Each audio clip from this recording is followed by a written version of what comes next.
हाँ, तो जय नित्यानंद। तो आज मैं आपको जो अब बताने वाला हूँ वो ये है कि कबीर साहिब ने कहा है कि दो पाटन के बीच में साबुत बचाना पड़े। कहने का तात्पर्य ये है कि चक्की चलती देख के दिया कबीरा रोए, और दो पाटन के बीच में साबुत बचा न कोई।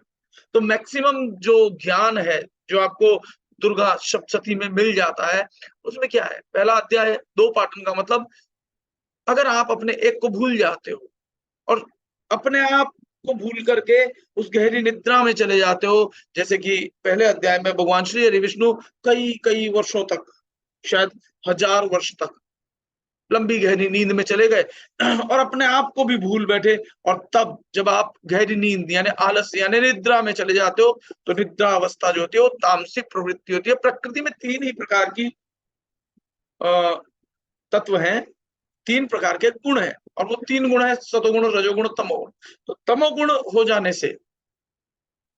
जाने से जो तीन प्रकृति है उससे उत्पन्न होता है। देखो, गुण है तो दोष होंगे ही, और जहां दोष होगा तो एक को आप गुण समझोगे, दूसरे को दोष। जैसे जब गहरी नींद में कई वर्षों तक तामसिक प्रवृत्ति के कारण जब गहरी नींद में सो गए, तो कानों में दो मैल के रूप में दैत्य असुर उत्पन्न हुए, और एक असुर का नाम था मधु और दूसरे का नाम था कैटप। तो जब हम अपने आप को भूल करके अगर तामसिक प्रवृत्ति में लीन हो जाते हैं, तो भी हमारे जीवन में या तो असुर उत्पन्न होंगे या देव। अब जैसे मान लो कि कोई आपकी तारीफ करता है, तो वो मधु हो गया आपके लिए, वो आपको प्रिय लगेगा, प्रियजन लगेगा। जबकि वो जो प्रिय बोल रहा है वो सच में हमारा प्रिय है या नहीं, हम नहीं जानते। और जो आपको हो सकता है कई बार जो आदमी कड़वा बोल रहा हो, वो बिल्कुल सच कह रहा हो, आपके भले के लिए कह रहा हो, लेकिन वो आपको हमेशा कड़वा ही दिखाई देगा। ये है दो पाटन जिसमें फंस करके हम दुखी हो रहे हैं। कोई भी इस दुविधा में सही डिसीजन पर नहीं पहुंच पाता है। तो कबीर साहब ने जो वाणी कही है कि चक्की चलती देख के दिया कबीरा रोए, और दो पाटन के बीच में साबुत बचाना कोई। हर व्यक्ति या तो मधु से आसक्त रहता है जो प्रिय बोलता है, या कैटअप से घृणा करता है जो कि सत्य ही क्यों ना बोल रहा हो, लेकिन वो हमें अच्छा नहीं लगता है। उसी प्रकार से शुंभ निशुंभ, एक कहता है कि कर ले और दूसरा कहता है मत कर। इसी प्रकार से और भी शत्रु है ना, जैसे शुंभ निशुंभ, चंड मुंड, वही दुविधा की स्थिति। तो ये जो दुर्गा सप्तशती में हम पढ़ते हैं जिन कैरेक्टर्स को, जिन असुरों को, ये दुविधाएं हैं हमारे जीवन में भी। हमें लगता है, हमारा अंतर्मन कहता है ये ठीक नहीं है, चोरी करना ठीक नहीं है, लेकिन दूसरा जो भाव है वो कहता है कि कर ले, एक बार कर ले, क्या फर्क पड़ता है, एक बार कर लेना, फिर इतना पैसा आ जाए फिर कुछ मत करना, फिर करना ही नहीं पड़ेगा। इसी प्रकार से हम फंसे रहते हैं दो पाटन के बीच में।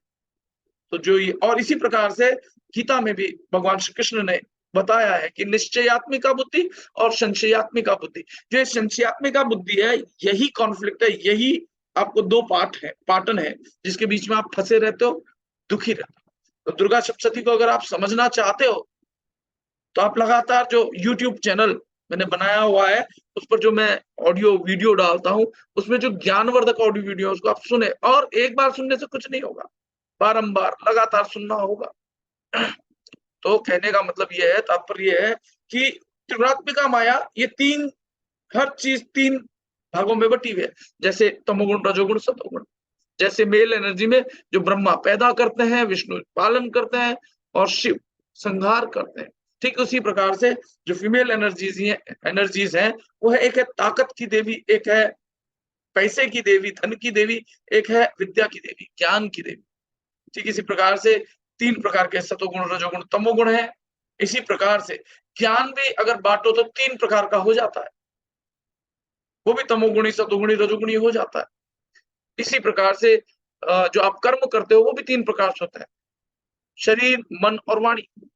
हर चीज तीन भागों में बटी है। आपका शरीर में जो तीन मुख्य नाड़ी है वो भी तमोगुण, रजोगुण, सतोगुण। और हर चीज जो है पहले आकार लेती है, आकार लेने के बाद ही उसमें जो है दो एनर्जीज आती हैं, एक पॉजिटिव होती है, एक नेगेटिव होती है। जरूरी है जब आकार ले लिया तो उसमें दो चीज आएंगी, मेल एनर्जी, फीमेल एनर्जी, सुर असुर। और जब ये दो एनर्जीज जब आ जाती हैं तो फर्दर तीन गुण उसमें पैदा हो जाते हैं, जिसको तमोगुण, रजोगुण, सतोगुण कहते हैं। यानी जो भगवान कृष्ण ने निश्चयात्मिका बुद्धि और संशयात्मिका बुद्धि कही है, वो संशयात्मिका बुद्धि दो से फिर जो तीन, और तीन से चार, चार से अनेक जो हो जाते हैं, ये अनेक हो जाना ही ब्रह्मांड रहस्य है। जो श्री चक्र आप देखते हो उसमें एक बिंदु से इतना लंबा चौड़ा इनफाइनाइट डायमेंशन में वो श्री चक्र जैसे घूमता है, रोटेट होता है, इनफाइनाइट एनर्जीज के फॉर्म होते हैं। हरि अनंत और हरि कथा अनंता, लेकिन वो हरि तो एक ही है। उस एक को जानना है जो निर्गुण, निराकार, ज्योतिर्मय। निर्गुण का मतलब जिससे सब गुण उत्पन्न होता है, निराकार का मतलब जिससे सारे आकार उत्पन्न होता है, निरत का मतलब जिससे सारा ध्यान उत्पन्न होता है, जिसको आप सुरत कहते हो। निशब्द का मतलब जिससे सारे शब्द उत्पन्न होते हैं। तो आपको उस निर्गुण अवस्था में पहुंचना है, निराकार अवस्था में पहुंचना है, उस ज्योतिर्मय अवस्था में पहुंचना है, उस दो से एक की स्थिति में आना, और उस एक से भी उस निर्गुण निराकार स्थिति में पहुंचना है जिससे सब कुछ उत्पन्न होता है, परंतु वो स्वयं किसी में लिप्त नहीं होता है। तो ये आज का जो ज्ञान था कि दो पाटन के बीच में साबुत बचाना खोए, और चक्की चक्की देख के दिया कबीरा रोए। तो जब आप विद्वान हो जाओगे तब आप दुनिया को जब देखोगे ना कि यहाँ कैसे पिस रहे हैं, कैसे पिस रहे हैं ये राग में, द्वेष में, काम में, क्रोध में, तब आप जो है इससे मुक्त होने का प्रयास करोगे। लेकिन आत्मज्ञानी होने के बाद ही आपको सही अवस्था पता चले। तो आज की YouTube के लिए इतना ही। अभी हम साधना शुरू करेंगे। धन्यवाद।